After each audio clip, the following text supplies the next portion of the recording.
Hello दोस्तों, तो कैसे हैं आप। आज मैं आपके लिए लाया हूँ हॉलीवुड का एक और सीरियल टर्मिनेटर। तो चलें शुरू से शुरू करते हैं। आज हम एक्सप्लेन करने वाले हैं 1984 में आई टर्मिनेटर फिल्म का पहला पार्ट। इस फिल्म को डायरेक्ट किया है हम सबके पसंदीदा डायरेक्टर जेम्स कैमरॉन ने। तो चलें बिना किसी देरी के शुरू करते हैं आज की एक्सप्लेनेशन। फिल्म के शुरू में हमें 2029 का वक्त दिखाया जाता है, जहाँ मशीनों ने सभी इंसानों को मार दिया था और अब पूरी दुनिया पर मशीनों का राज था। लेकिन अभी भी कुछ इंसान बचे हुए थे जो इन मशीनों से लड़ रहे थे, पर मशीनें इंसानों से ज़्यादा ताकतवर थीं। फिर हमें एक मैसेज को दिखाया जाता है। इस मैसेज में लिखा होता है कि इंसान और मशीनों की जंग सालों से चल रही है, पर इंसानों और मशीनों के दरमियान जंग फ्यूचर में नहीं लड़ी जाएगी, बल्कि वो माजी में लड़ी जाएगी। अब सीन फ्लैशबैक में जाता है, जहाँ हमें 1984 का वक्त दिखाया जाता है, जहाँ पर हम एक ट्रक ड्राइवर को कूड़ा उठाते हुए देखते हैं। तभी अचानक से बिजली कड़कती है और इस बिजली में से एक आदमी गिरता है। वो आदमी पूरी तरह से नंगा था, लेकिन इसकी बॉडी बहुत तगड़ी थी। ये आदमी कोई इंसान नहीं बल्कि फ्यूचर से आई एक मशीन थी, और यही इस फिल्म का मेन कैरेक्टर टर्मिनेटर है। अब टर्मिनेटर के पास कपड़े नहीं थे, तो वो कपड़े लेने के लिए गली के 3 गुंडों को मार कर इनसे कपड़े छीन लेता है। अब हम इस शहर की एक और जगह पर वैसे ही फिर से एक बिजली कड़कती हुई देखते हैं, जिसमें से एक आदमी बाहर आता है और वो भी टर्मिनेटर की तरह नंगा था, और ये भी फ्यूचर से आया हुआ था, और इसका नाम काइल होता है।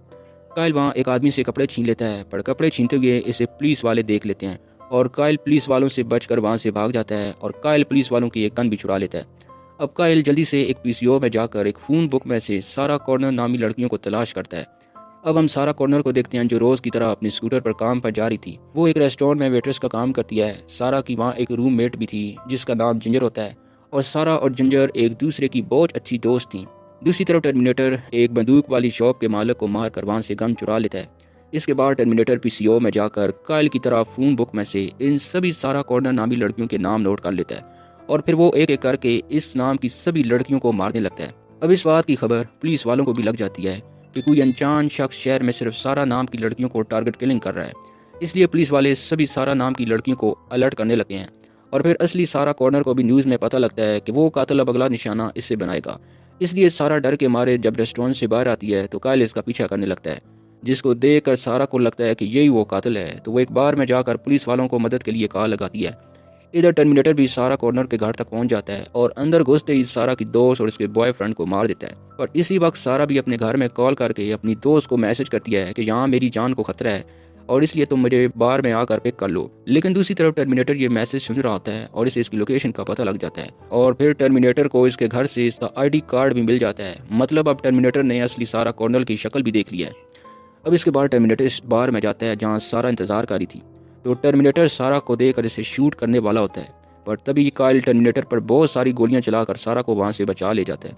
फिर काइल सारा को बताता है कि टर्मिनेटर एक मशीन है, एक तरह से समझ लो एक रोबोट जिसको तुम्हें मारने के लिए डिज़ाइन किया गया है, और वो फ्यूचर से आया हुआ है और मैं भी फ्यूचर से आया हूँ, और तुम्हें इससे बचाना चाहता हूँ, लेकिन मैं एक इंसान हूँ। तब सारा पूछती है कि वो मशीन मुझे क्यों मारना चाहती है, मैंने ऐसा क्या किया है। फिर वो बताता है कि आज से कुछ साल बाद इंसान एक ऐसा कंप्यूटर बनाएगा जो बहुत इंटेलिजेंट होगा, और वो इतना इंटेलिजेंट होगा कि वो इंसान को अपने लिए ख़तरा समझने लगेगा, जिसके बाद वो कंप्यूटर इंसानों के साथ न्यूक्लियर वॉर शुरू कर देगा और सभी इंसानों को ख़त्म करने की कोशिश करेगा। फिर एक बच्चा पैदा होगा जिसका नाम जॉन कॉर्नर होगा। वो इंसानों को मशीनों से लड़ना सिखाएगा, जिसके बाद इंसान मशीनों पर फिर से काबू पा लेंगे, और जॉन कॉर्नर कोई और नहीं बल्कि तुम्हारा बेटा होगा। इसलिए कंप्यूटर ने तुम्हें मारने के लिए टर्मिनेटर प्रोग्राम को बनाया है, ताकि तुम जॉन कॉर्नर को पैदा करने से पहले ही तुम्हें मार दे। तभी इनका पीछा करते हुए टर्मिनेटर वहाँ आ जाता है और इनको देख लेता है और इन पर फायरिंग करना शुरू कर देता है। तो काइल जल्दी से कार स्टार्ट करके वहाँ से बच निकलता है और इनका पीछा टर्मिनेटर भी करता है, और तभी इनकी कार आउट ऑफ कंट्रोल होकर दीवार से टकरा जाती है, और वहाँ से इनको पुलिस वाले पकड़ कर ले जाते हैं। इस एक्सीडेंट में टर्मिनेटर भी जख्मी हो गया था, तो वो एक खाली घर में जाकर अपने टूटे हुए पुर्जों को ठीक करता है। दूसरी तरफ काइल पुलिस वालों को टर्मिनेटर के बारे में यकीन दिलवा रहा होता है कि सारा की जान खतरे में है, लेकिन पुलिस वाले इस पर यकीन नहीं करते और वो सारा को अपनी कस्टडी में ले लेते हैं।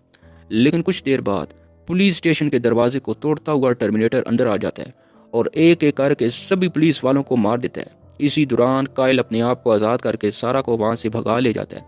सारा और काइल एक जगह पर आकर छुप जाते हैं, और फिर वो दोनों एक रेंट पर रूम लेते हैं, जहाँ से सारा अपनी माँ को फ़ोन करती है। पर दूसरी तरफ फ़ोन पर टर्मिनेटर होता है। टर्मिनेटर ने सारा की माँ को मार दिया था, और अब वो इसकी माँ की आवाज़ निकाल कर सारा की लोकेशन का पूछ लेता है, और कुछ देर बाद वहाँ पर हमला कर देता है। सारा और काइल इससे बचते बचाते कार में बैठ जाते हैं और कार वहाँ से दौड़ाते हैं। टर्मिनेटर भी बाइक से इनका पीछा करके इन पर गोलियां बरसा रहा होता है, तभी टर्मिनेटर का बाइक काइल की कार से टकरा जाता है और टर्मिनेटर रोड पर गिर जाता है। तो टर्मिनेटर एक आदमी का ट्रक छीनकर सारा और काइल का पीछा करता है। इसी बीच काइल ट्रक में बम लगा देता है और बम के पड़ते ही ट्रक भी तबाह हो जाता है और सारा और काइल को लगता है कि उन्होंने टर्मिनेटर को मार दिया। पर तभी आग से टर्मिनेटर बाहर निकलता है और फिर से इन दोनों को मारने के लिए इनके पीछे पड़ जाता है। काइल को अब कोई चारा नजर नहीं आता तो वो टर्मिनेटर से लड़ते हुए इसकी बॉडी में बम लगा देता है, जिससे काइल और टर्मिनेटर दोनों उड़ जाते हैं। पर टर्मिनेटर का ऊपर का हिस्सा अभी भी जिंदा था तो वो सारा की तरफ बढ़ता है तो सारा एक मशीन के नीचे टर्मिनेटर को कुचल देती है और इस बार टर्मिनेटर पूरी तरह से ख़त्म हो जाता है। फिल्म के आखिर में हमें पता लगता है कि सारा अब काइल के बच्चे की मां बनने वाली है, यानी सारा ने जॉन कॉर्नर को जन्म दे दिया है। अब आगे क्या होगा ये हम अगले पार्ट में देखेंगे।